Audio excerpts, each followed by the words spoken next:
There's a chat window. The chat window is over here. Somebody test it out so I can prove that it's working. It's over here. Look to your right. Just type something in.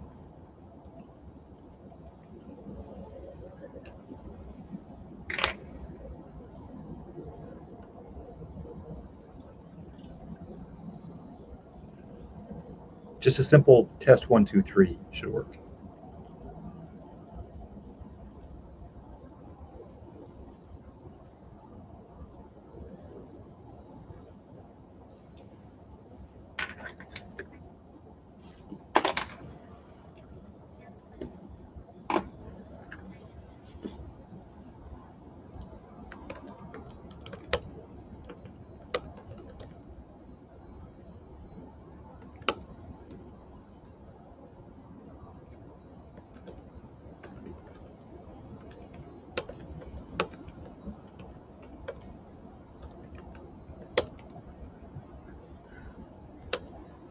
Oh man.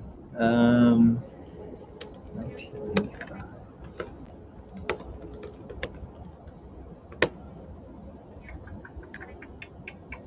Thinking of my favorite cars here. Dodge. Those are 3 that come to mind.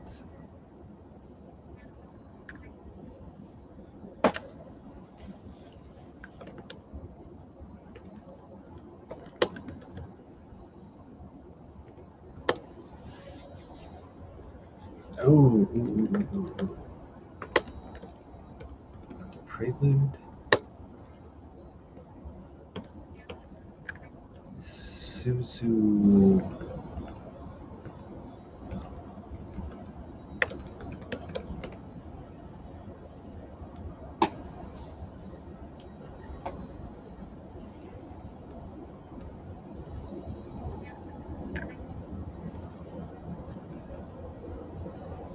Isuzu. Let's see here. Excuse me.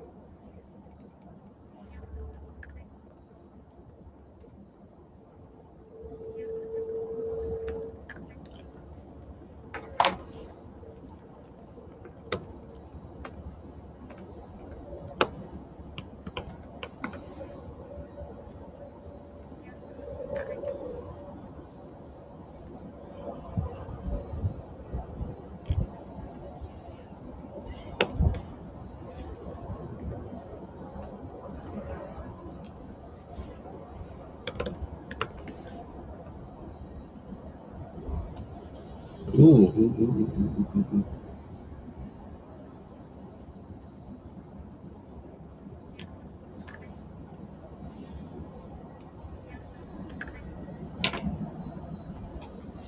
Isuzu Impulse Turbo.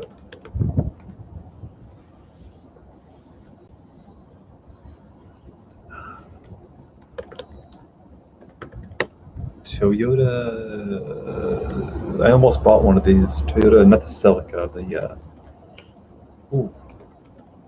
Supra Turbo.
Those are the favorite cars I can remember as a teenager. Of course, the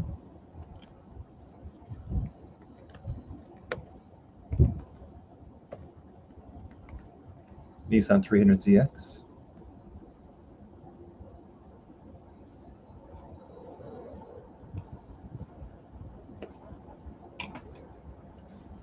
The 1987 movie Blind Date, featuring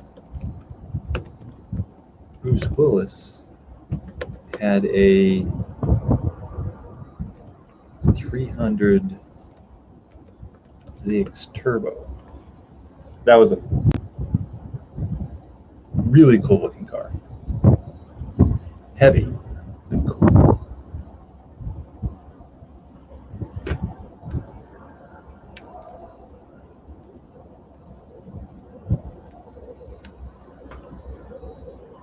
Oh, time to get some pipe cleaners. Running dry here. I think most of my favorite cars were foreign.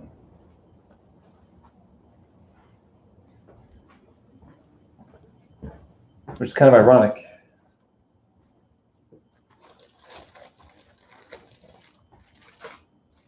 I had a cousin who missed a birthday party of mine. He dropped off an envelope a day later.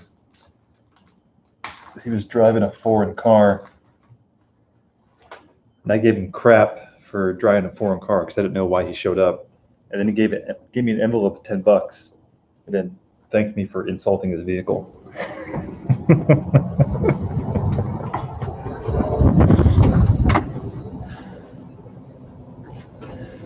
I felt really horrible.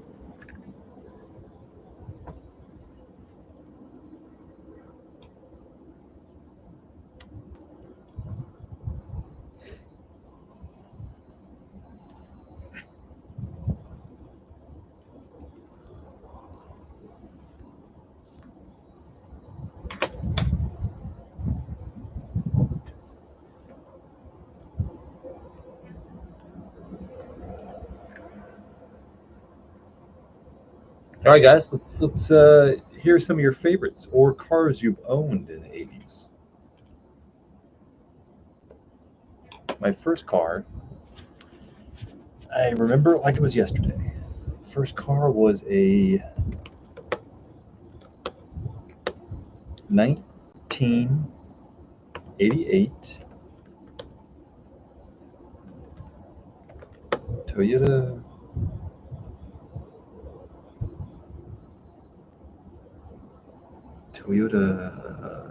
what do they call it back then? Toyota,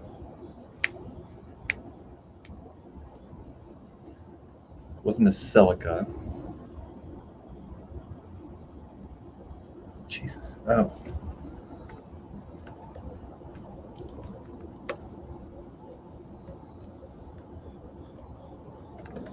Man, I'm gonna have to Google this. I almost forget what it was called.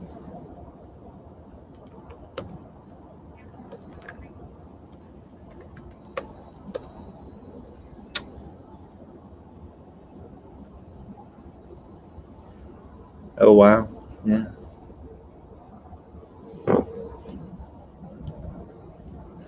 The SR5.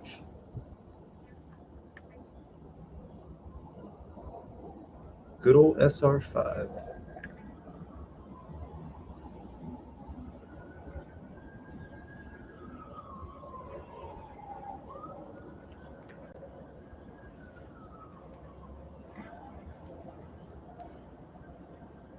I thought it said strippers on mine.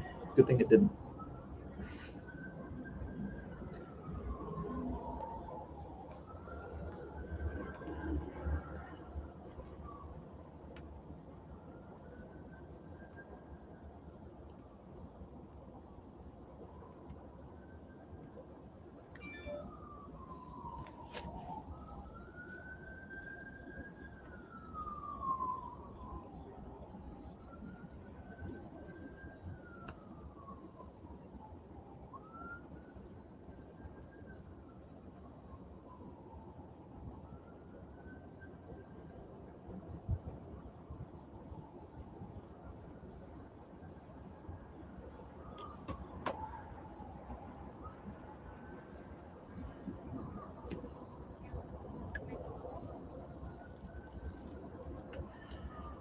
'74 Mustang 2.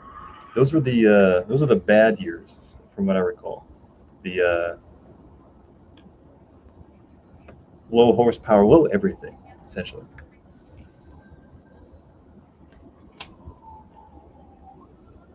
'74. You're younger than me. How could your first car was your first car was born before I was born?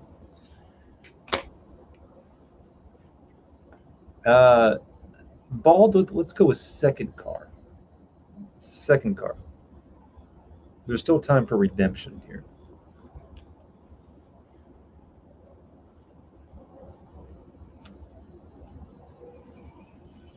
That Corolla SR5 had pop-up headlights. It had 13-inch wheels. What looked like 12-inch wheels. They looked like a Fisher Price car, actually.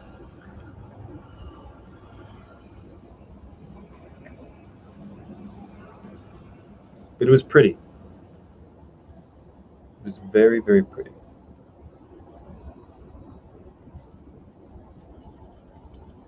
Very light. That's what I liked about it.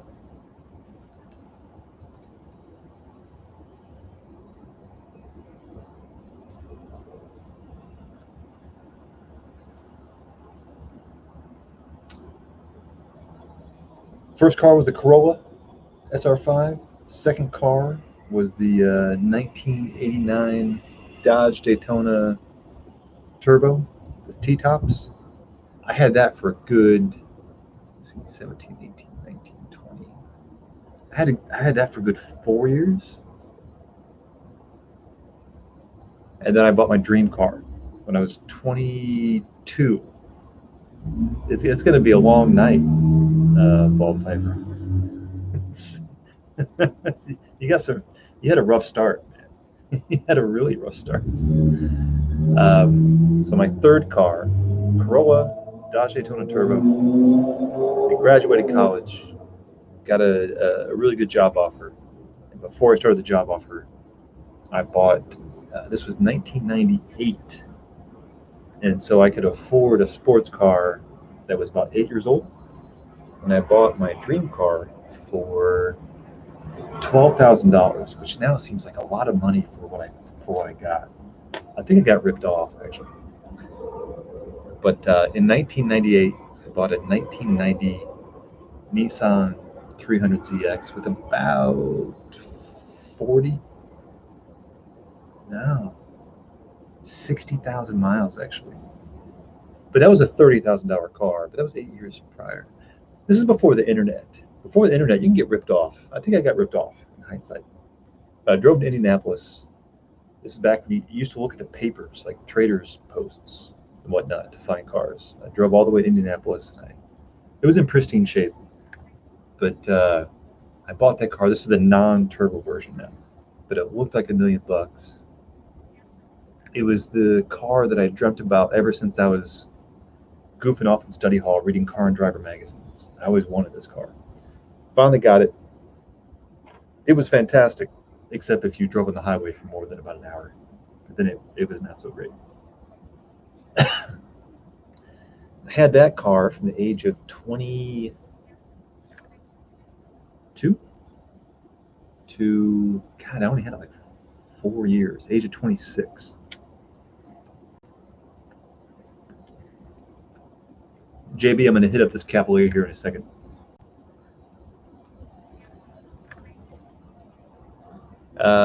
Went back to school one more time. I only had like 100,000 miles on that 300ZX. It started crapping out on me. I sold that for what seemed like a loss. Then I bought, I love to admit that I bought a low mileage Honda Accord 5-speed. It was a 1998 Honda Accord, 4-door, green, 5-speed, 4-cylinder, 150 horse, 2.4 liter. And it was the lowest mileage car I've ever bought at the time. So it only had like 10, 11,000 miles on it. And it was tight, like door shut tight. On the highway, it seemed amazing. I was so impressed with that car. That car, if the Nissan felt so heavy. This car felt light on its feet. It just felt like a dancer. I took it on long road trips. It was quiet. You could wind it through the gear. It was for my first stick.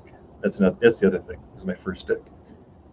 And I had that from the age of 24, no, sorry, 26 to about the age of 30, 32, 32, 33. I had that for a very long time. That was a great car. Not a sexy car. It was green. It was four-door. I think it had power windows. It was the only feature. But I just loved the hell out of that car. I still remember the first time I had it on the highway. It's like, how could a Honda Accord be this exciting?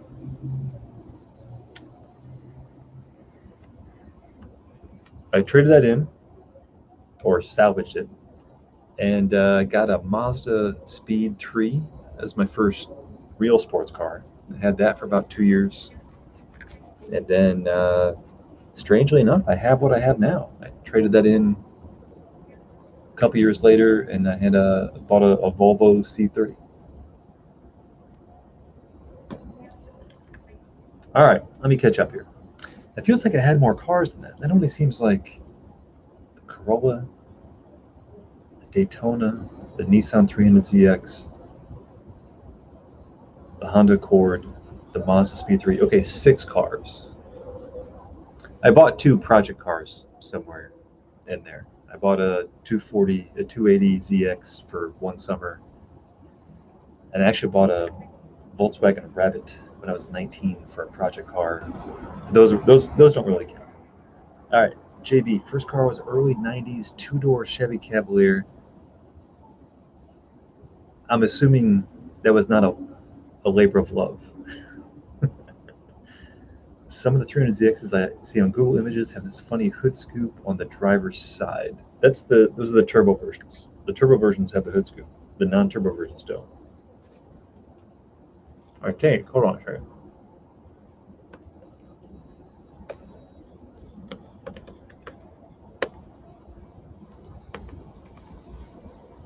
Let's take a look here. No, I'm sorry. No, there shouldn't be any hood scoop. The hoods are always flat. Unless it's aftermarket. It could be aftermarket. Ball Piper, followed by a Nissan Sentra, and then a beautiful 57 truck 350 with shift kit.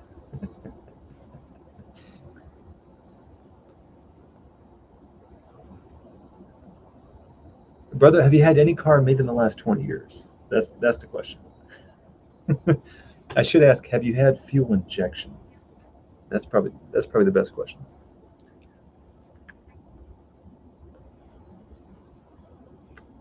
Fuel injection is amazing.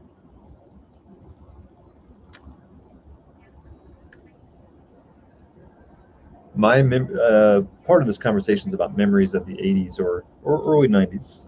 I kind of stretch over into like the early 90s. I graduated high school in '94, so actually, yeah, most of my memories are, I guess, early '90s. But what was really popular at that time, and you don't think about it these days because you don't see them on the road anymore. Pontiac, Pontiac Grand Am of so many different flavors and colors. Pontiac Grand Prix was kind of like that new married guy who might have a kid. He'd get like the Grand Prix GPX, the four door with the ground effects, the kind of the pimped out Pontiac Grand Prix with all the buttons on the steering wheel and the heads up display.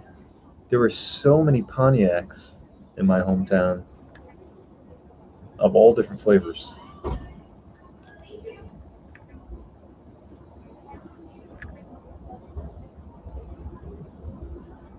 Of course, the Pontiac. Of course, the Pontiac Fiero.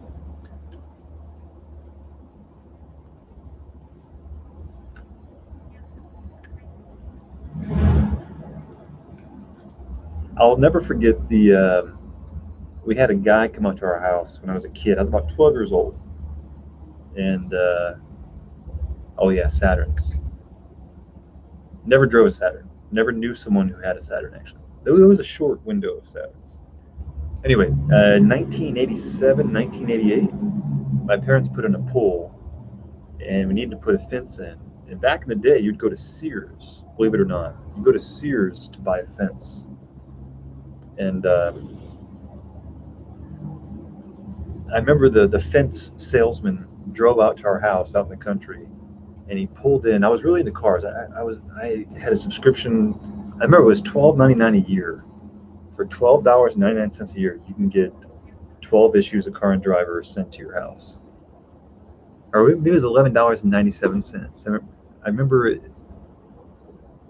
the card that you would mail in with your check. But anyway, I always every time that crisp, clean, new magazine would pop in your mailbox, it was better than the internet. It was like it had your name on it, and you were a kid, and you were a teenager, and it was like, this is for you. It was fantastic. Never liked Motor Trend. Never liked Road and Track. I was a Car and Driver guy. Anyway, this fence salesman pulled into our house, and I saw he had an unusual car, and I went out and looked at it, and it was a Yugo. This is like 87, 88. And I knew what it was, and I'd read about Yugos in the couple months prior in Car and Driver, and I knew it was a piece of crap. And I knew what the review said. You can buy them new for like $4,500 or something. It was barely legal to drive, but I remember it was like this 50-year-old fence salesman driving a Yugo to our house, and it was a new Yugo, so he bought like the Yugo brand new.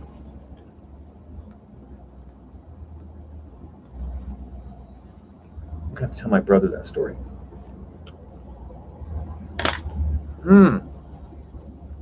Bald Piper, biggest car mistake, whether it be repair, buy, or sell. What would you say it is? JB, same question for you. Biggest car mistake. And in hindsight, mistakes are funny. So the point here is humor, not embarrassment.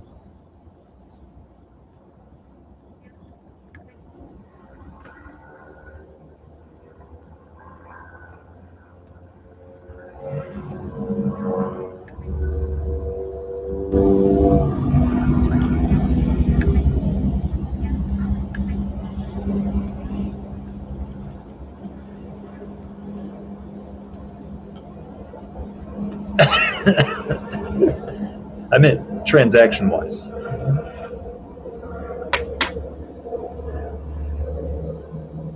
Biggest car purchase or sell, regret, mistake, whatever.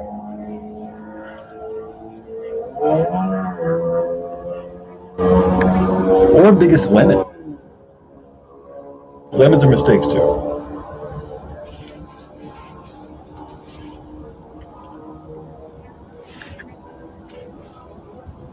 By the way, I'm changing my opinion on Rat Ray's Marlin Flake. Once it's dried out, it actually has flavor. About a week and a half ago, 2 weeks ago, this had no flavor. Dried out, it actually has a little bit of nose feel.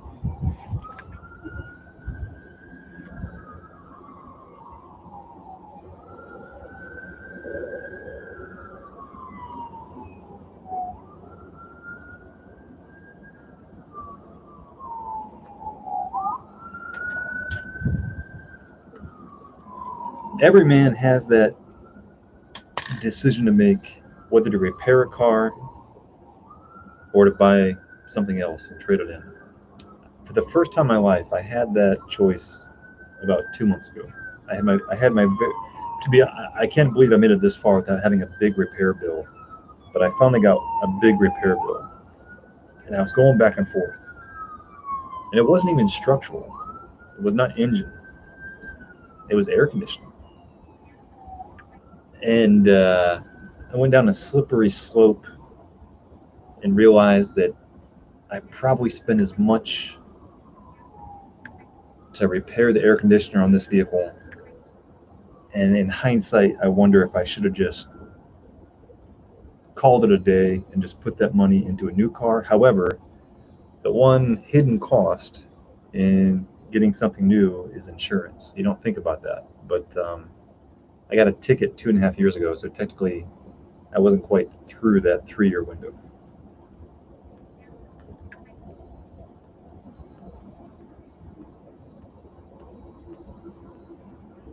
But the car I have now is a car I've had the longest time. I've never had a car more than 4 years my entire life, and this car is now going on 7 years.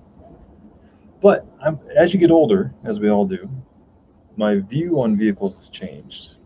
When I was a teenager, it was all about excitement. When I was in my 20s, I think it was about excitement.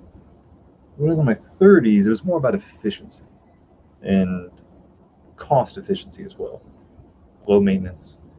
In my 40s, it's been more about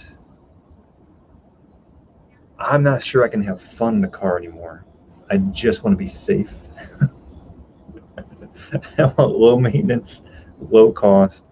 Don't want to be embarrassed and safe. The priorities change as you get older.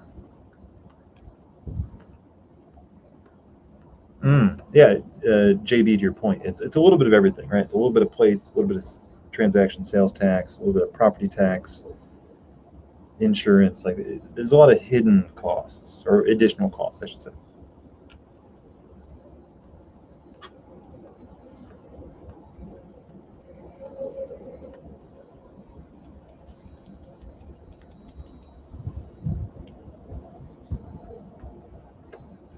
Yeah, it's a philosophical dilemma though that I have. I've been buying cars that are not fun to drive because I tell myself there's not much fun to be had in a car. So it's kind of a self-fulfilling prophecy. I also don't live in an area where there's roads to really. I think there's like 3 places in America that you could actually like have fun on roads. It's not Florida.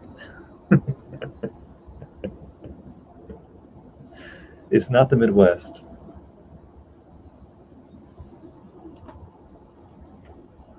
I don't know. The funny thing is, I still watch a lot of YouTube videos about cars and car reviews. I have no idea why. I think it's still. I had the mentality of that teenager who used to read a lot of Car and Driver magazine. But I don't think if you want to get from place A, point A to point B, you're on the highway. It's hard to have fun in a car on a highway.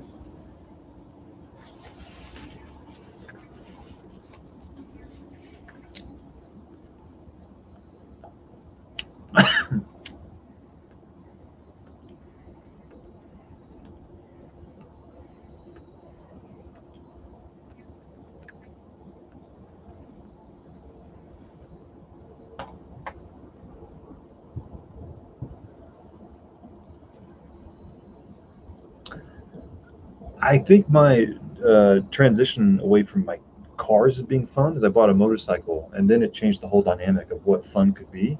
And then going back into a car, it made cars more challenging to be fun to drive.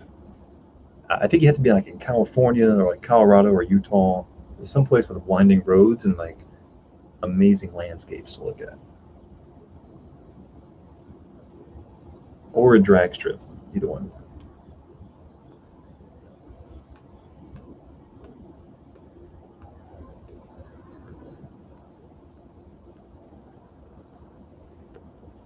Bald, I was getting ready to catch myself before I haven't even read your comment yet. I was catching myself there for a second because there's another type of fun, which is not handling fun, but is aesthetic fun of having a car that is a piece of art, that it doesn't matter if it's a straight road or not. You could have fun in it because it is the fun. It's not the combination of the car and the road. So that's something I never experienced though, to be honest. My brother has an older pickup truck, a 55 Chevy or something. And I got to admit, even just starting it up and pulling out of the driveway, you're already having fun. But that's something I haven't considered. So to your point, cruising in a light blue Ford Granada, not the coolest thing. While handing out our band posters, I was singing in a heavy metal band at the time. It was cool until girls feel my ride. I thought you were going to say, I saw a white blue Ford. I assumed it was going to be a 55 pickup, and then I saw the word Granada. I'm gonna Google Granada. I know the name. I can't visualize it though. Let's see here. I'm sure it's going to be the epitome of sex appeal.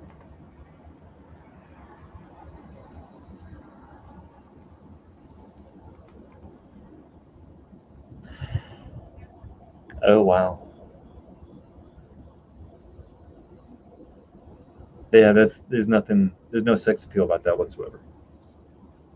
This is like the 1970s cop car, the detective car they'd have. There's nothing cool about that at all.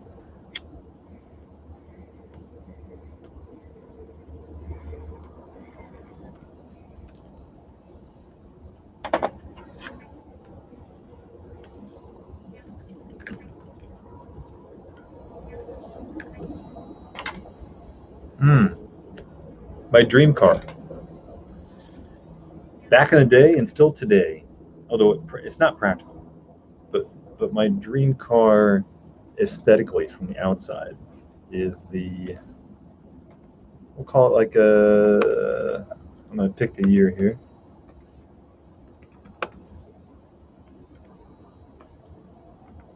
It'd be like a late 80s, early 90s, the last couple years of the Porsche 928. I still love that shape. I've loved the 928 since Risky Business came out in 1983. If Mr. Kim is on, he can check this.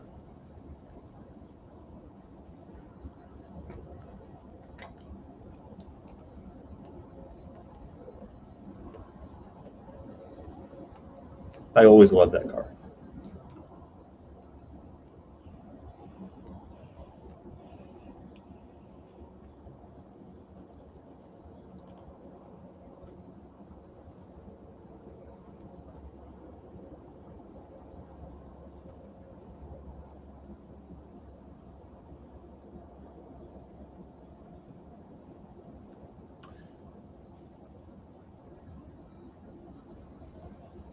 You know, there's a Granada picture here from Europe that actually doesn't look too bad. If you could have had the European Granada, that's not a with the fog lights. That could pass as a BMW if you just ripped that Ford badge off the top.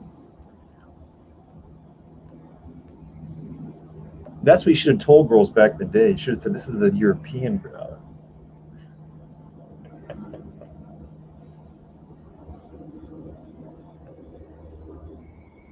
I don't know how you spell Ford in German, but you could have figured it out.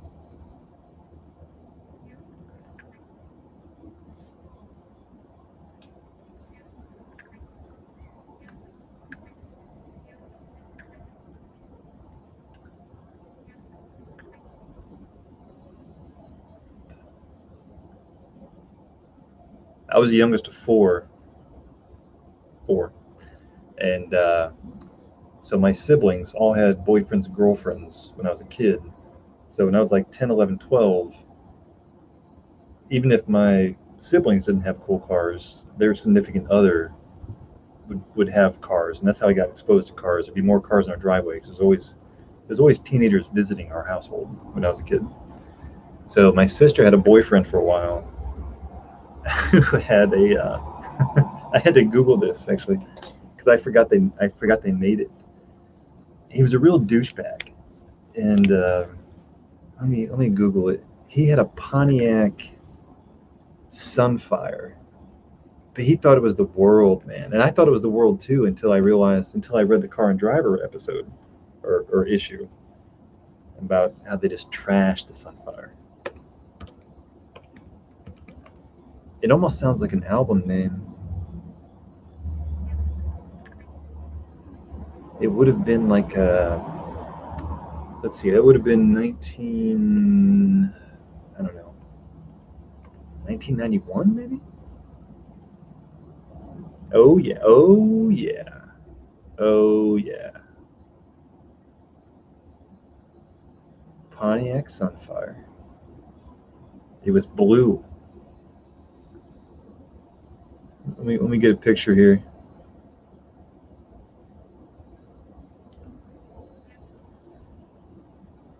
Oops, that was a YouTube video. I don't want to get that one. Nope.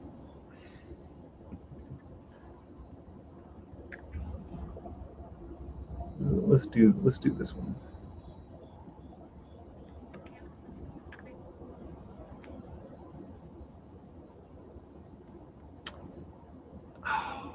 Google Images, why do you hate me? It's ridiculous.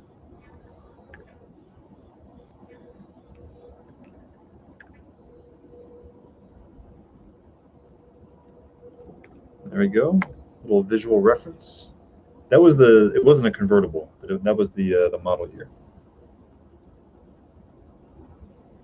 It had like a, oh God, what did it have? A 2.2 liter? What do we get? What kind of engine we got going on here? 2.3 liter, probably had like 110 horse. Wow, it had 78 horsepower. That's not much. I think he bought it brand new, like a brand new Pontiac Sunfire. Maybe like for like, I don't know, $7,500.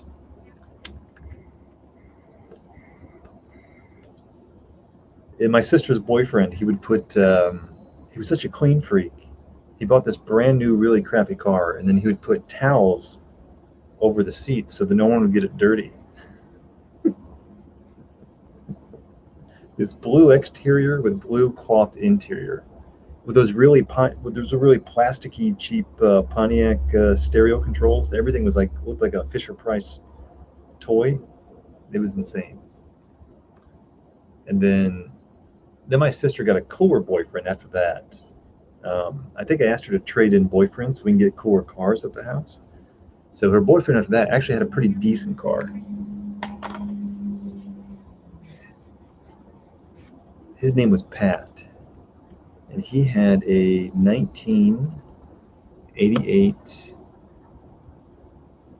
Thunderbird SC, I think.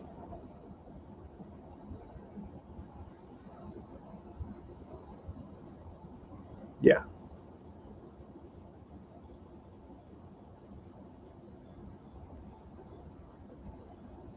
That was a cool car.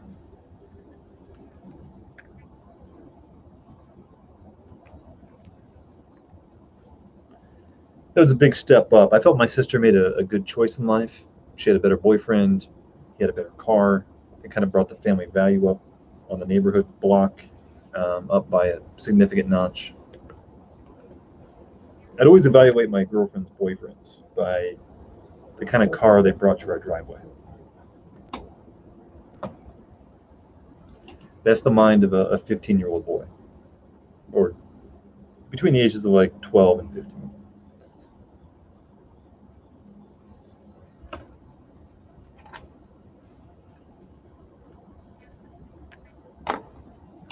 I think I evaluated my sister's boyfriends based on the car they drove and the shoes they wore, and whether or not they had mullets. I think it was a combination of all three, and the music they listened to.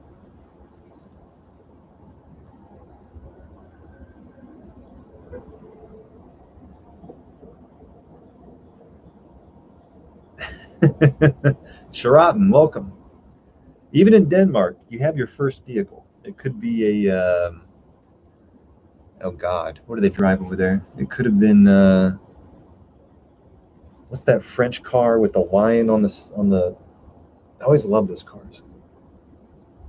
There's like a sideways lion. Um, don't tell me. Don't tell me. Don't tell me. I'm saying Patron. That's a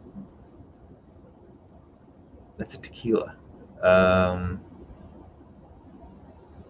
God, what is it called?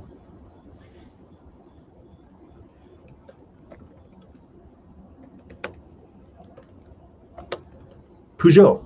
Peugeot. They stopped importing to America in the late 80s. Volvo Amazon from the 60s. We drove in the 80s and 90s. Wait, is that a real model? I'm going to Google this. Volvo Amazon? That sounds dangerous, actually. Oh, wow. That looks like a 1940s car, actually. That looks dangerous. That looks like it doesn't have safety belts, seat belts.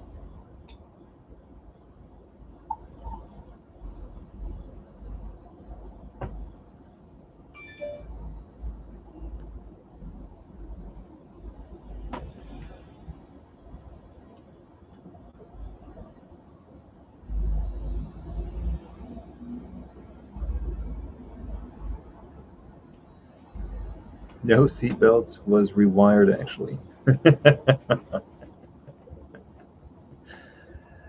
Yeah, when you're growing up as the youngest in the family, and again, I was the youngest of four, it's strange, but I had brothers and sisters older than me. But I think part of the highlight of the week was you had these new people coming into your house, but your sisters and brothers, girlfriends and boyfriends. So they kind of bring a new perspective into the house. New music. I got exposed to Prince from one of my sister's boyfriends. He bought me, back in the days they had boom boxes. He would bring me like cassettes. He gave me, um, one of my sister's boyfriends gave me like a whole collection of Mad magazines from the late 70s and early 80s, which if I would have held on to them, those might be worth a little bit of money. Unfortunately, um, she broke up with them fairly quickly, and I ended up giving them back to them. I should have held on to those magazines. He gave me like 5 years of issues. It was like 50 or 60 issues. All right. Time to give Deception Pass one more pass, one more go around.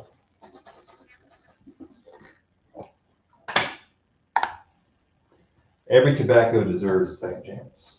Let's see if this one. Let's see if this one finally gets good.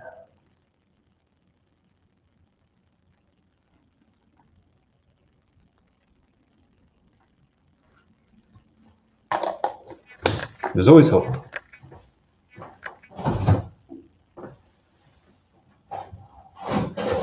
A little bit of shelter water.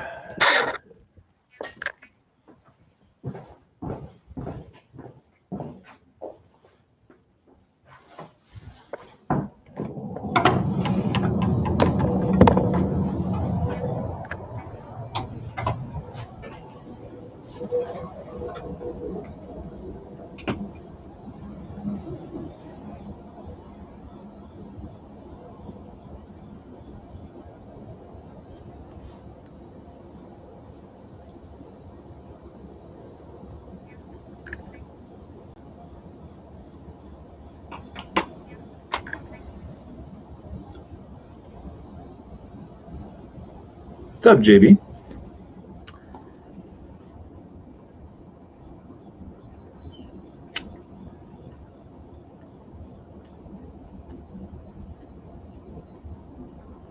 And then my older brother, when I was about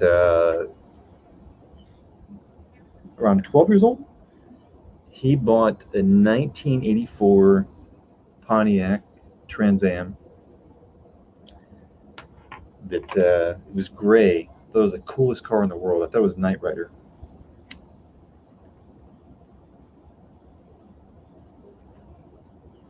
And the Camaros and Trans Ams of the day, in the early to late, for about 10 years, Trans Ams, Camaros all had the same dashboard. Had these huge gauges. It would take up like 60% of the dashboard. Huge round gauge holes, I should say, with relatively small gauges in them. It was a total waste of space. But it looked, at first impression, it actually looked cool. Then you realize, like, That's taking up a lot of dash space. There's not a lot of information there. And all those little plasticky buttons that, again, seem like kind of Fisher-Price toys. But it looked amazing. That was the whole point.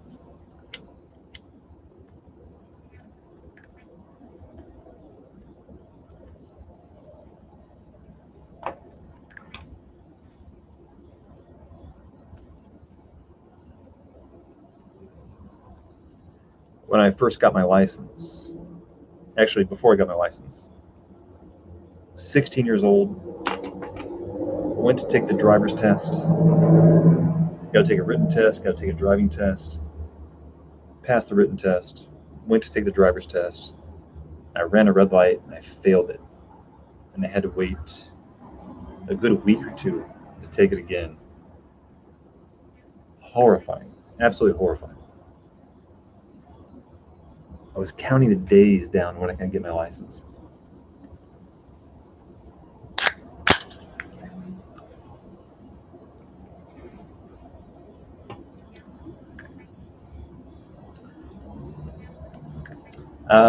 Sheraton in the 80s, DJ Cat Show and Fun Factory on Sky Channel as children's shows, watching He-Man. He-Man was a great cartoon. Inspector Gadget, that was also a decent cartoon.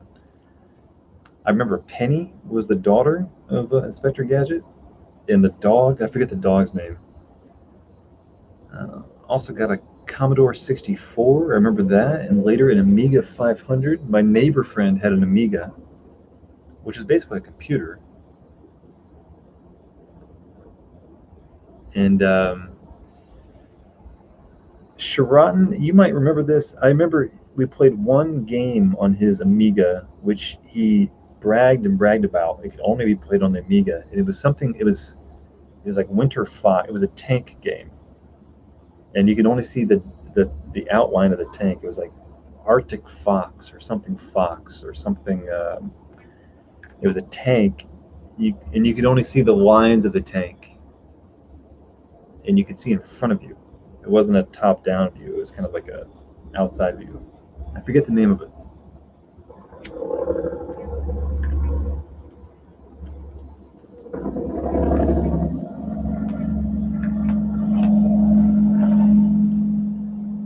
He was very proud of that game. Very proud of his Amiga, actually.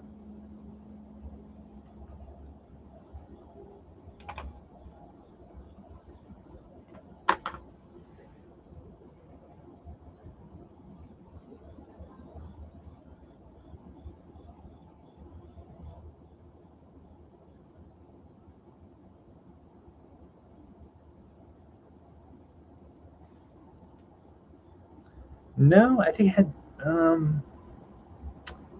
it had I could have swore it had the word Arctic in it. It had some kind of, it was definitely a winter game. It was not grass, it was definitely snow. So I'm pretty sure it had the word Arctic in it.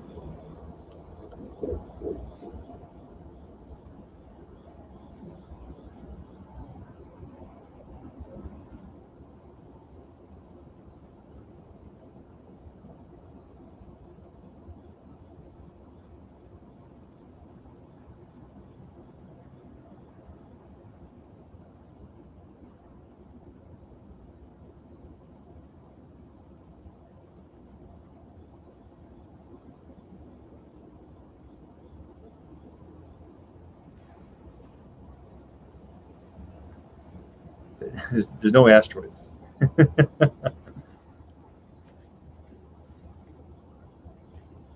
I'm going to Google it here in a second. Hold on a second.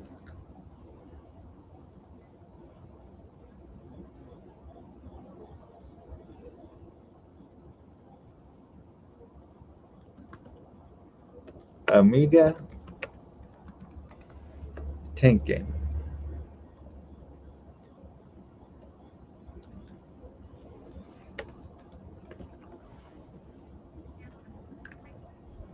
Yeah, it's Arctic Fox. I see it right here. 1986 Dynamix. Yeah, Arctic Fox. Yeah.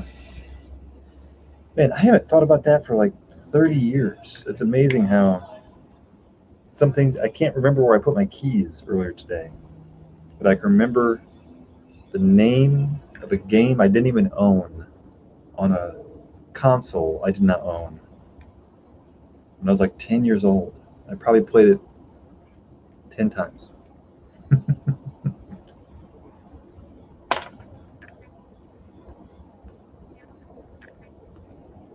Memory is funny that way.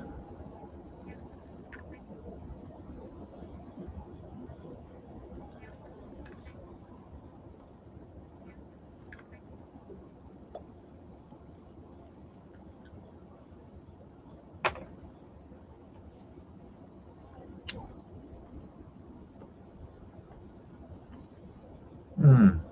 Other childhood memories. I remember the Christmas Eve we got our first Nintendo. I played it till like 3 in the morning. Double Dribble was one of the first games. Zelda, Legend of Zelda was one of the first games. My thumbs were sore. That little controller now. If I don't know if you ever held one in the last 10 years, but that controller is insanely cheap looking.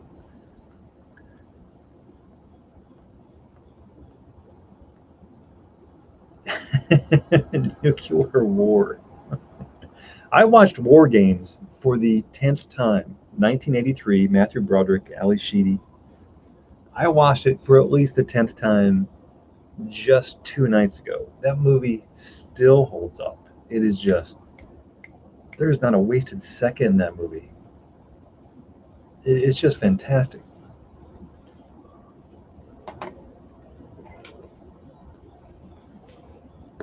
They could release that in the theaters today. It would still crush half the crap they make today.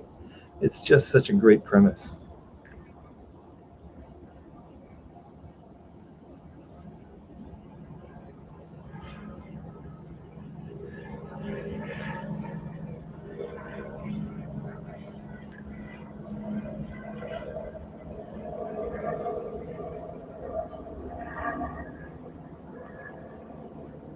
Dan Espinoza with a check mark. Welcome. The screenplay of War Games. Like when I was watching it for the 10th time, at least the 10th time, and like there's not a wasted second. Like everything is just, it's not too short, it's not too long. It's just like it's edited so well.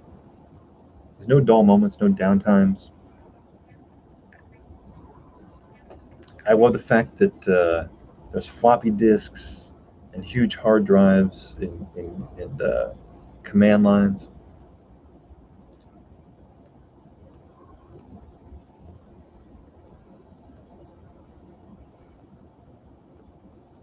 Maybe want to like go back to the 80s and become like a DOS genius. There's no Windows at the time. Couldn't point. There was no mouse. I didn't think about that. In the entire movie of War Games, they don't click on anything. You can't. There's no mouse. You can't click anything. Everything is command line. That just hit me right now. Would you like to play a game?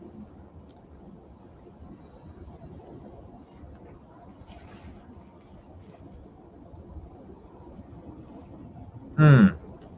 Shrotten, too many to recall. My favorites are actually not the most common favorites. My favorites are, I wouldn't say obscure, but a little more obscure than most people's. So because I know movie years so well, I can't include Mad Max because that would have been 78 or 79. But The Road Warrior came out in 81, Mad Max 2.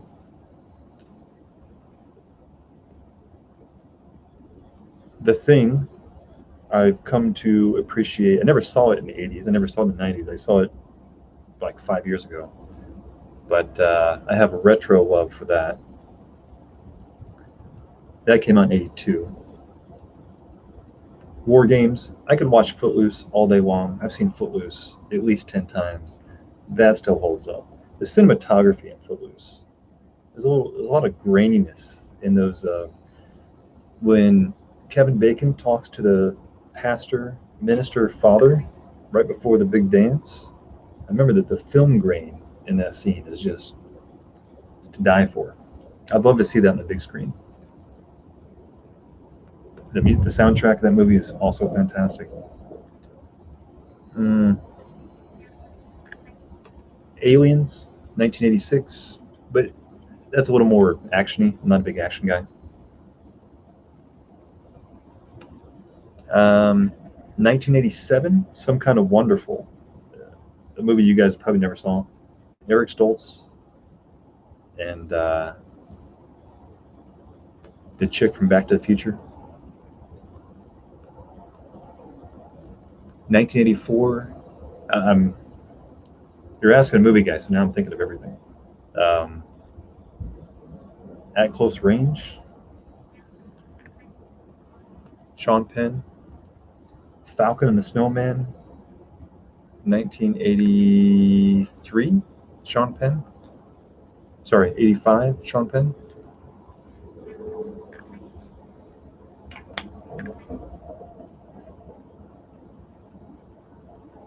So many, so many. It was the decade before there were sequels. Not every movie, most movies were original. Oh! Can't forget First Blood, Sylvester Stallone. It's a fantastic film. I've seen First Blood again at least 10 times. I own First Blood. First Blood is, again, there's not a wasted second in that film.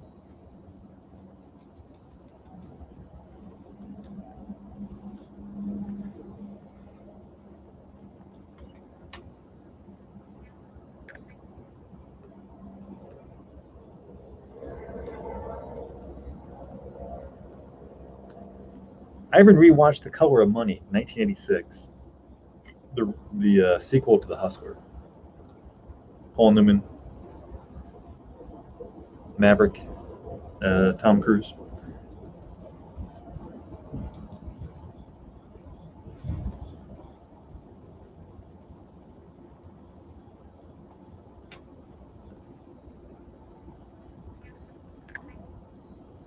Tom Cruise had another great film in about '82. This is before Risky Business.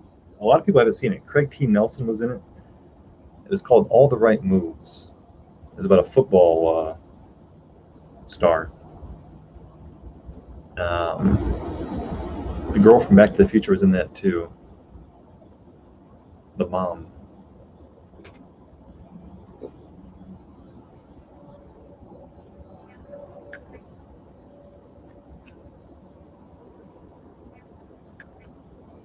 Even Taps from '81 with Sean Penn and Tom Cruise was also good.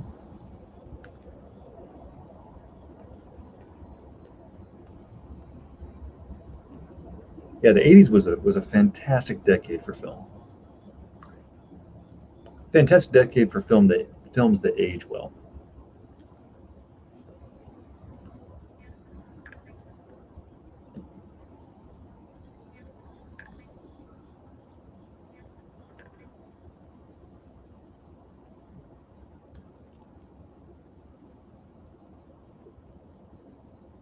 Sheraton, that was '86, and in America they call it The Hitcher, although it seems like it should be called The Hitchhiker because it's about a hitchhiker. But yes, my brother, who's much older than I am, he bought that.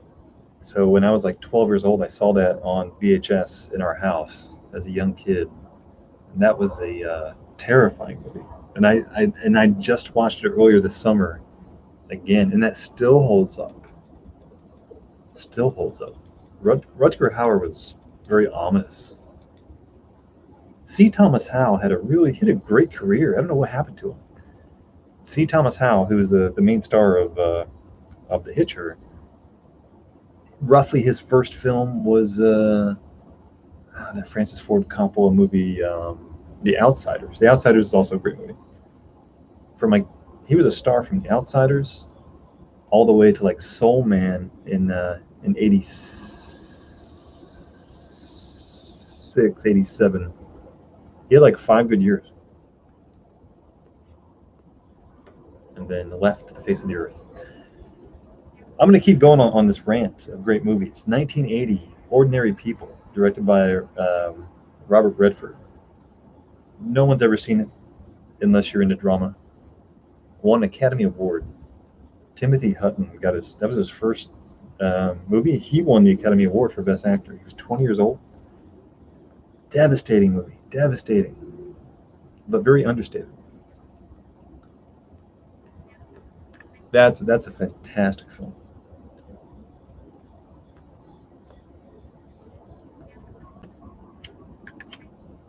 For anybody over the age of 30, I would recommend Ordinary People from 1980. Donald Sutherland, Mary Tyler Moore, which sounds like a strange choice, but she's amazing. Devastating film.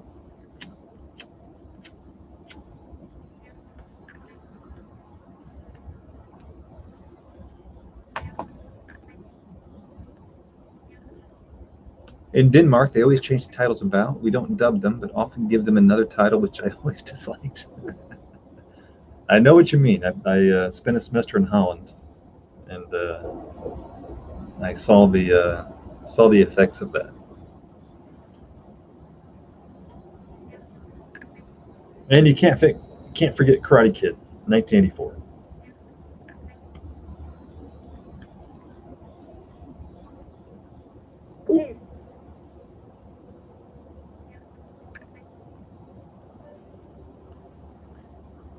Every kid saw Karate Kid and started karate kicking pillows in his living room, thinking he was a ninja. I did the same thing. All right, let's get some comments going, guys. I'm an hour in here. I'm going to wrap up in about 20 minutes. Let's make the most of our time here. Throw in some movie suggestions, car suggestions, things you changed your mind about, things you used to hate that now you like, things you used to like but now you hate. Film wise, 80s wise, music wise. Everything's free game.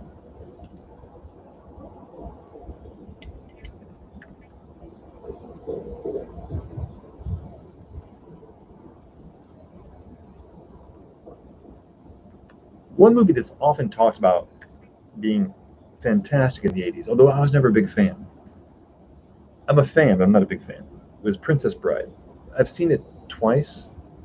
I never want to see it again. I appreciate it for what it is. I think it's smart, it's edgy, but it's not. It doesn't have that rewatchability factor for me. Same thing about Neverending Story. Neverending Story is a great movie, but I never want to see it again. Mostly because the horse scene, which I won't ruin for those who have not seen it. That was tough.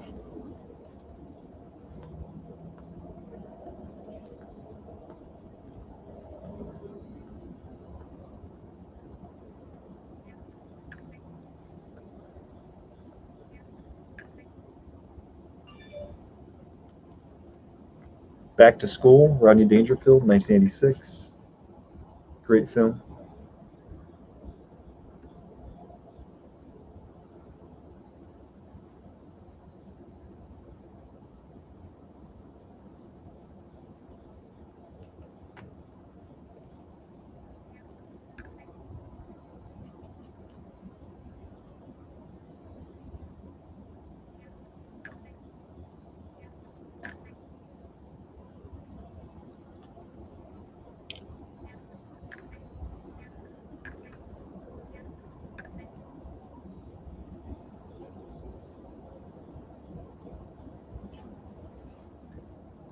Now that we live in a world of 1080 video quality and now 4K, although I'm still a 1080 guy, I don't have a 4K TV.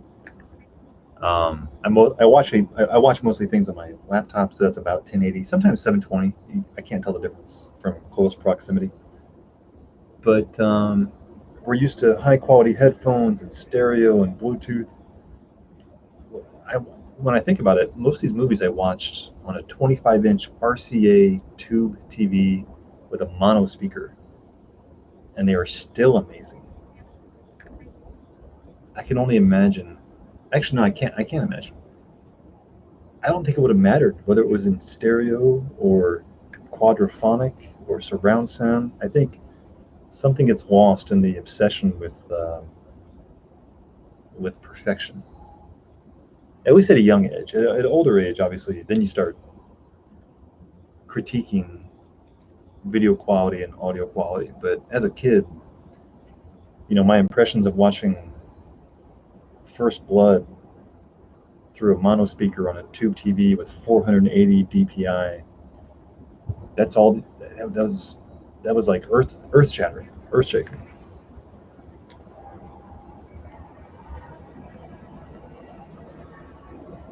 Mm. JB, The Guyver, is that a movie? The Guyver? If so, I have not seen it.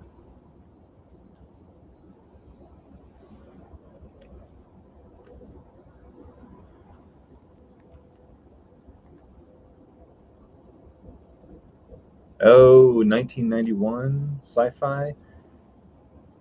JB, it's got a 5 on IMDb. That looks pretty bad. It's got a pretty low score on IMDb.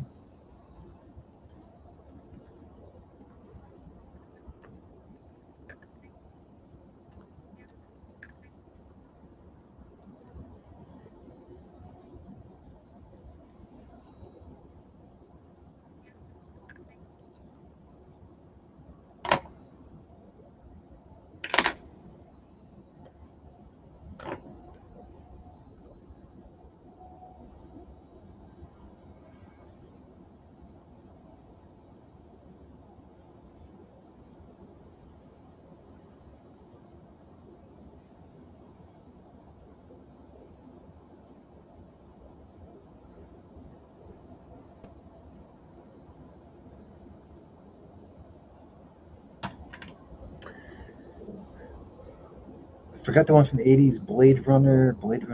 Yeah, I've seen Blade Runner at least 3 times. It was tough to get through. I think I appreciated it the most the last time I saw it, but even then it was like slow, man. It was very, very slow. And I knew that I should like it, and that kind of like you can't watch Blade Runner these days objectively. You know that by the time you hit the play button, you know that it's highly lauded. And so when you hit the play button, you're like, okay, this should be amazing. You can't go into it with completely objective eyes. And so you're trying to look for things, you're trying to find things, and so you're already kind of biased. But I would never want to. It has no rewatchability for me. I respect it, but I don't like it.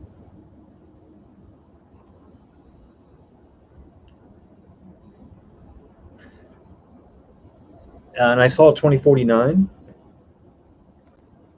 I saw it in the theater. I also would never watch that again.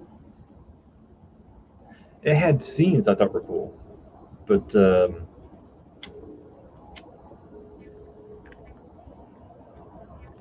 trying to bring Harrison Ford back into it, I didn't buy that character. They're trying to force a connection for the fans. It was too try hard for me. But I miss the old Twilight Zones where there's some really good episodes. Agreed, agreed. Rod Sterling was a goddamn genius.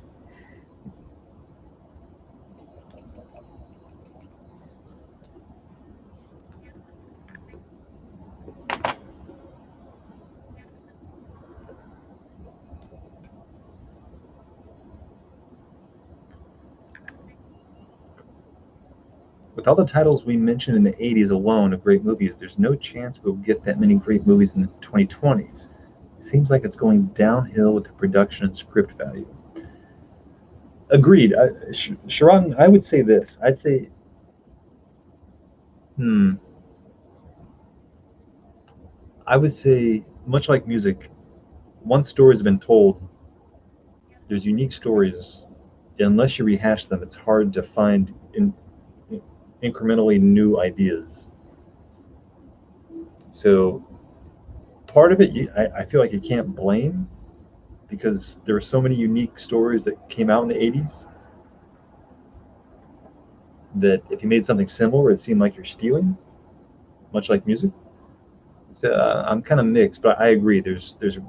I have to search 3 times harder these days to find something that's original. But when I do, I appreciate it. But you can't just you got to sift through a lot of crap to find some things that are really original. That's just the way life is now. We have Back in the day, you'd have this much selection and half of it was good, and now you have this much and like 10% is good. We spend a lot of time searching. It's like you're. Can you imagine back in the 80s if you walked into a Blockbuster video, or 90s? Let's talk 90s. You walked into a Blockbuster video or Hollywood video, and you before you reached to rent a VHS tape, you'd have to open up a TV guide and look at the rating and try to assess like whether or not it's going to be a waste of money. You never did that. You just like rent. You pay $3-4 to rent something. I had no idea if it was good or not. Now you spend at least 10 minutes trying to search whether something's good before you buy it, which seems like a win, but it's not really. If I counted the number of minutes per week that I spend searching for the quality of something before I buy it, good God, it's probably an hour a week. It's a trade-off. I don't know. It's a tough call.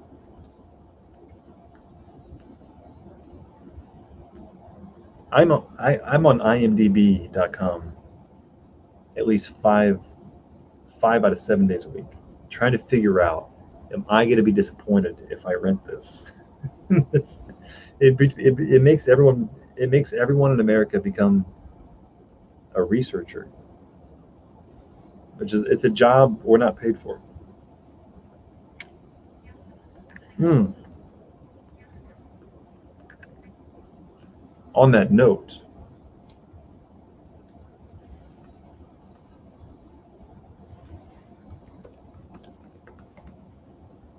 I've said this before. I do subscribe to Shudder.com. It's nothing but horror movies, 20% of which are really good, and it's only like $6 a month. For someone who likes horror, it's definitely worth it. There's enough original content there. They actually fund, much like Netflix, their own films. Again, half of which are worth it.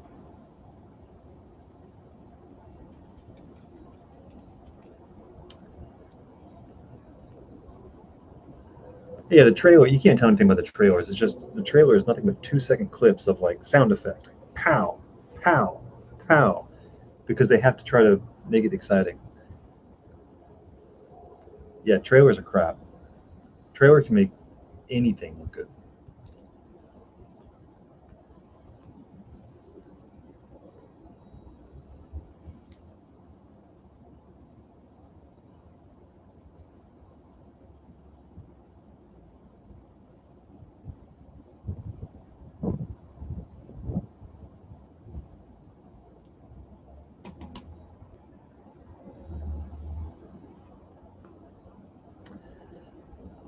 JB, I can watch limited series. I can if it's like 5 episodes, maybe 6 or less, I'll do it.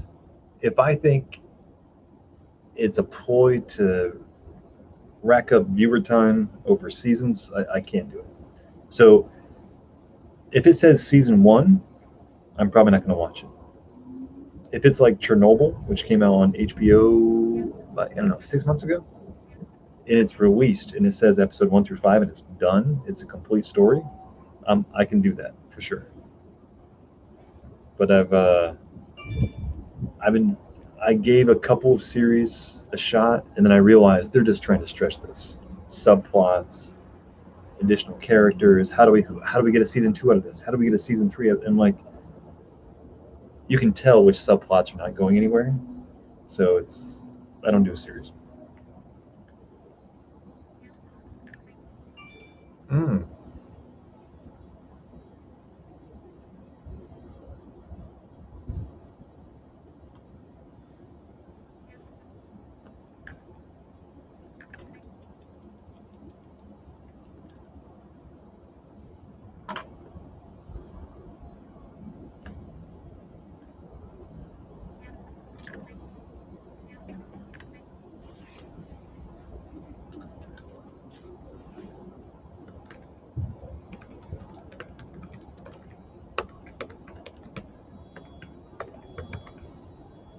My movie recommendation for the week: Lyle. It's on Shutter.com. I'm not sure if it's anywhere else. It's not. It's at least a year old. I watched it last fall, I think. It was one of the biggest surprises that I've seen in a long time. Unpredictable, truly unnerving, I'd say.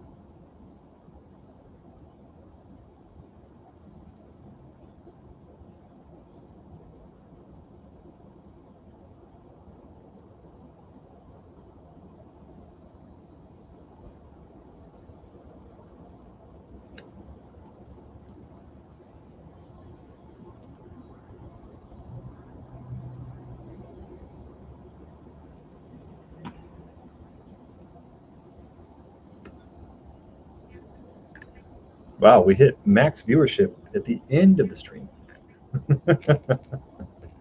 All right, let's spend another 10 minutes here or so. Let's get some good movie questions, movie recommendations, or movie thoughts.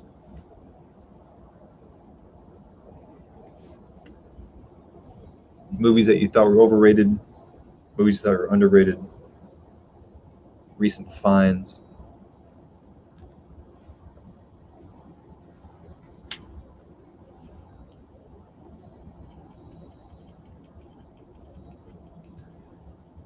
Given we're living in lockdown times, I think people have watched more TV in the last 6 months than they've watched at any time of their life.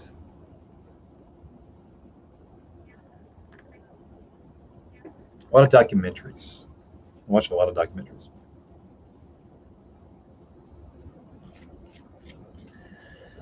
One side benefit of this whole Netflix culture is that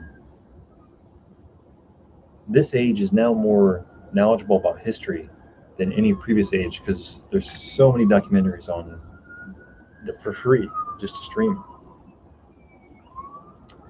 I think at this point, everybody over the age of 30 has probably spent 30 hours watching World War II Hitler documentaries.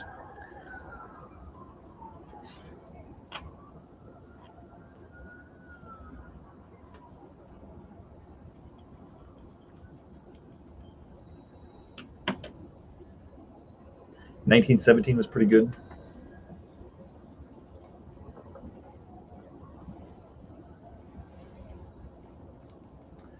Alien, the original Alien, 1979, when they first find the eggs.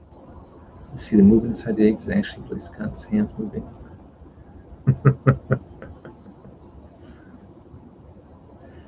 JB, I think I tried to watch Rec many years ago, 3 or 4 years ago. Correct me if I'm wrong, but did they not? Did Rec not suffer from shaky cam syndrome? I recall some shaky cam in that.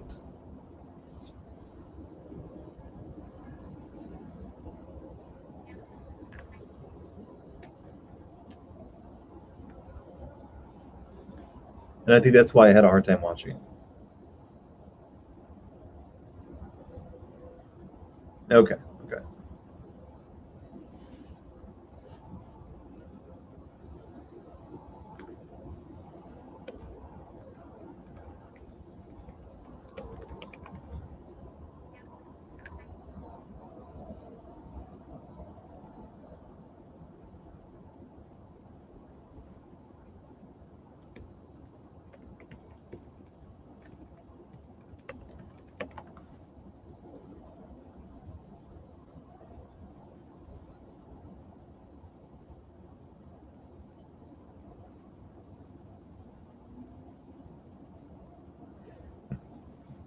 No, I saw the documentary as well.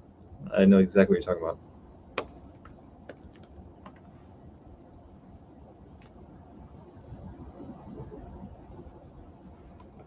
Here's another one.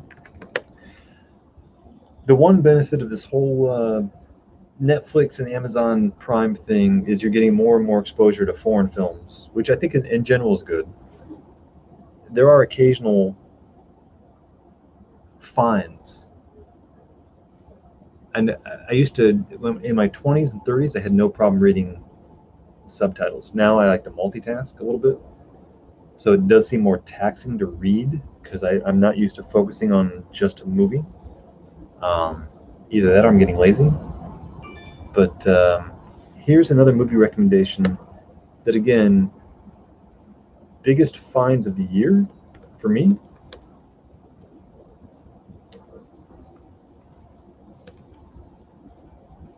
Maty Martyrs. It's about a decade old. Came out in 2018. Wow, it's 13 years old.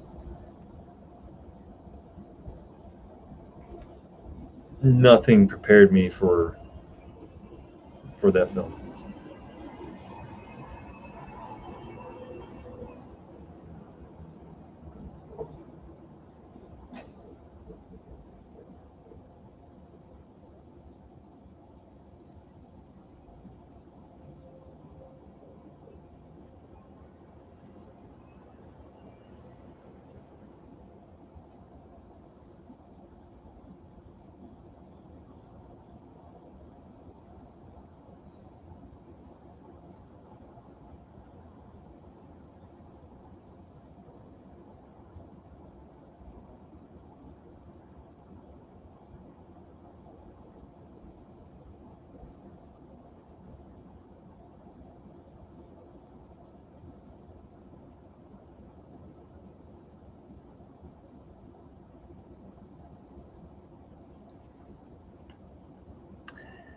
Sheraton, yeah, man. That was the funny thing is Martyrs. I watch YouTube channels, movie recommendation channels, whatnot, to find ideas, so I don't have to do tons and tons of searching on IMDb and whatnot. And so there's this Australian girl who has this horror movie channel that she just makes recommendations.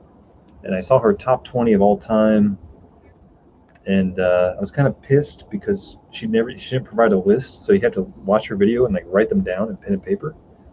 And she got down to her top five, and Martyrs was there. I was like, all right, if it made her top five, I'm gonna go watch it. So I wrote it down. I went and found it. I watched it. First 10 minutes of Martyrs, I was like, okay, this is original. I've never seen this story before. Not this way. Highly engrossed. First 10 minutes, and then the next half hour, I was like, okay, this is slowing down. Okay, maybe she was just too easily impressed by the first 10 minutes, which were great. And I was getting ready to hit the pause button and walk away. And then about the 45-minute mark, maybe an hour mark, it took a turn, and I was like, whoa, time out, time out. It took a completely different direction that I never could have predicted. And I was it was a little bit spoiled for me, but not really, because she said it's a movie she thought about after she left, and so I knew something had to be coming, but I had no idea, no idea. And I'll be damned, when that movie was over and I hit the stop button, I thought about it. I thought about it hours later. I thought about it the next day, and at least a couple days afterward. I'm thinking about it right now. It's stark. That is stark and dark. That's a rough movie, man. That's an incredibly rough movie, and therefore, that's what I'm talking about. Foreign films, they have a artistic license to go in a different direction that American production houses and distributors don't have the risk tolerance to explore. But That was a crazy movie. Absolutely crazy.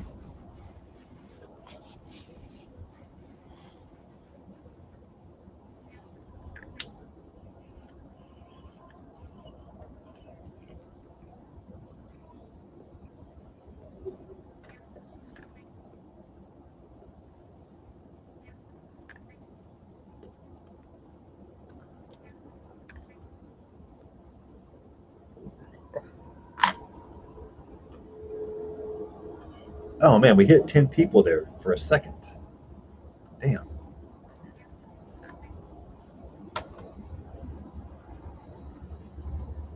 I had high hopes we'd hit 12, but oh well.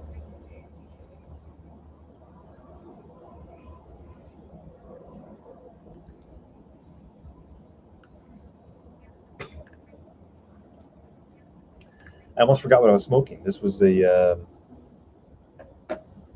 God. I keep forgetting that Seattle Pipe Club blend that I'm smoking. Jesus, whatever it wasn't horrible. It wasn't great. It came up the new Terminator. I don't want. I'm not talking Terminator. I don't want. I don't want to hear anything about Terminator. I'm trying to remember the other title of something similar, Human Centipede or something. Uh, yeah, it's called the Human Centipede. It was part one, part two, part three. I saw part one. I saw part two. I have not seen anything else. I'll tell you what. Um, if someone has not seen Human Centipede, I definitely think part one and part two are worth watching. It is shocking. If it hasn't been ruined, if it hasn't been ruined for you, but fortunately, I saw it before I knew what it was about, so I had the shock value. And even in part two, I thought I knew what to expect, but it was still pretty shocking.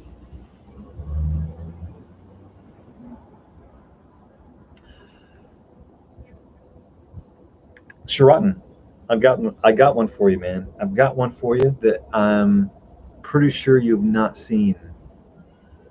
It's Australian. It's 70s. I've seen it twice all the way through. It's at least 2 hours. It doesn't make any top list unless you. It doesn't make any top 10 or top 20 American list because most Americans have not seen it. But hold on a second.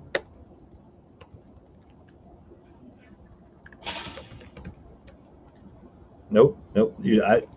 I mean, it's possible. It's possible you've seen it, but I doubt it. I highly doubt it. The movie is called Wake in Fright. Sorry. Yes, Wake in Fright.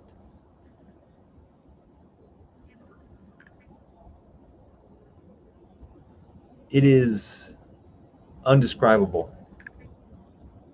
Undescribable. You have never seen a movie like this before. It is not. It's not really a horror movie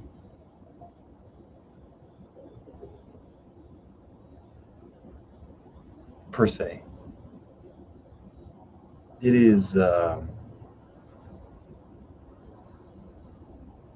But anyone who likes horror, I think, will appreciate this film. It is. There's no words to describe it. It's a real piece of cinema. It's a real piece of cinema.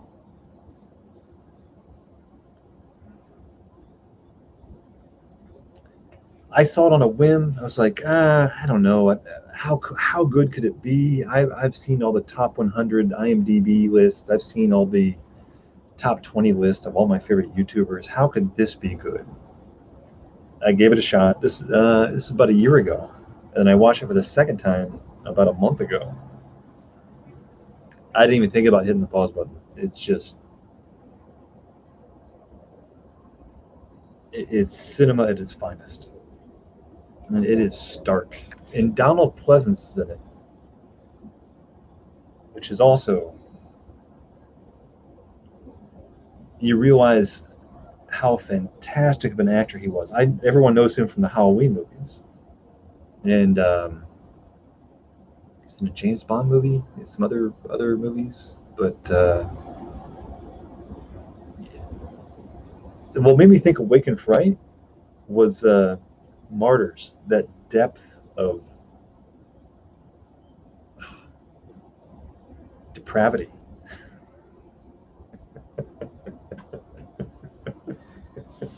It takes a sick mind to love horror. There are people who love horror movies, and we don't really know why we like them, but there's a certain fascination with, I would call it philosophy. It's not that we like, if horror doesn't mean killing, horror doesn't mean death. Horror just means, I don't know, I don't want to get too philosophical here, but it means more of a core,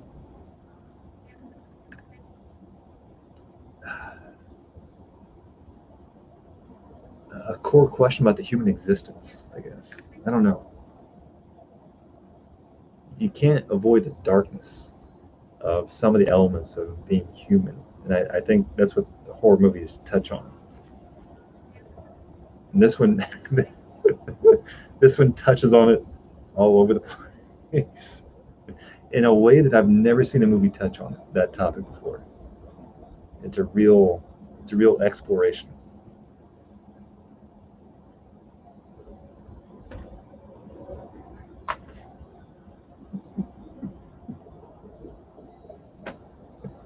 It's a movie you don't want to see on a first date.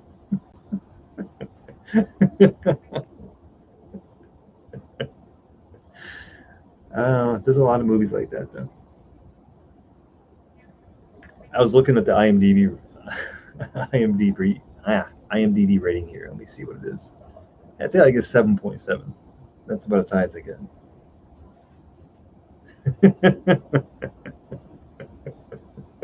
Unless your date has a YouTube channel focused on horror films, then I would say definitely don't do it.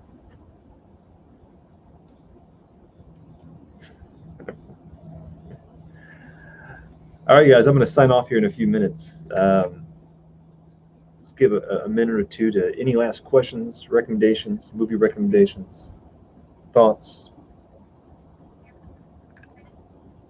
recent tobacco choices, pipe purchases.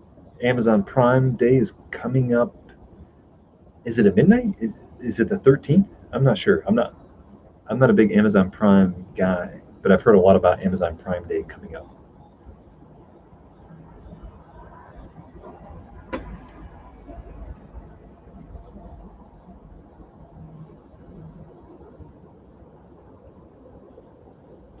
Which model? JB, which you go into one of those Turkish guys? Did you go with the Amazon buy? SmokingPipes.com purchase, possibly? All right, Sharon, take care, brother. Never owned a Meerschaum myself. I got my clays. I don't have a Meerschaum.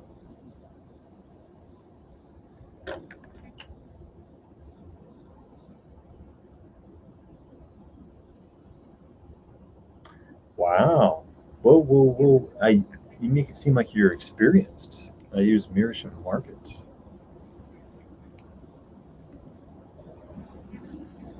How many mirrors do you have?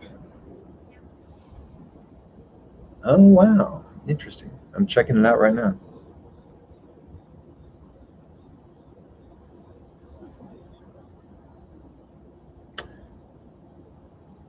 Very nice.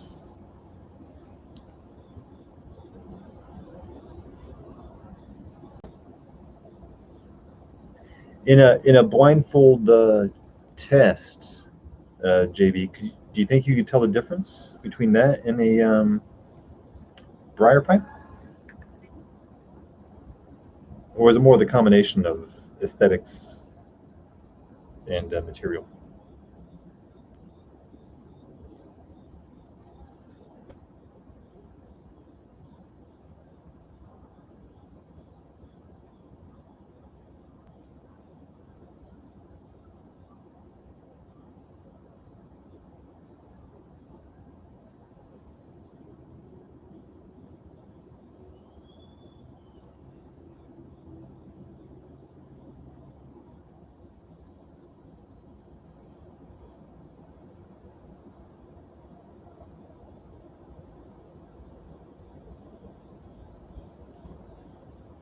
The flavor does pop out better for me in a mirror. Interesting. Yeah. Okay.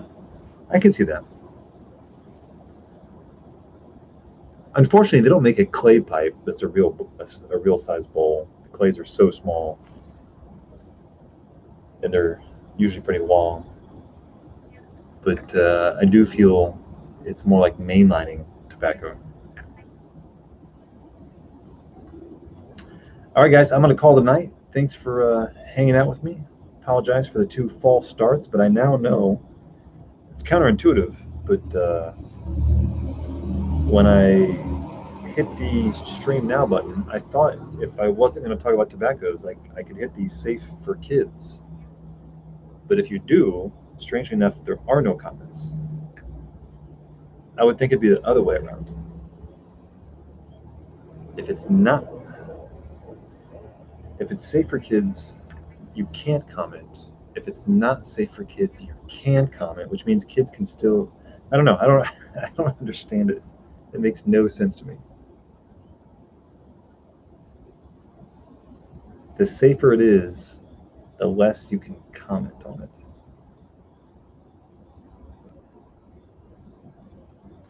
Anyway, I now know what to do next time. Anyway, have a good night, guys. We'll see you next time. Take care.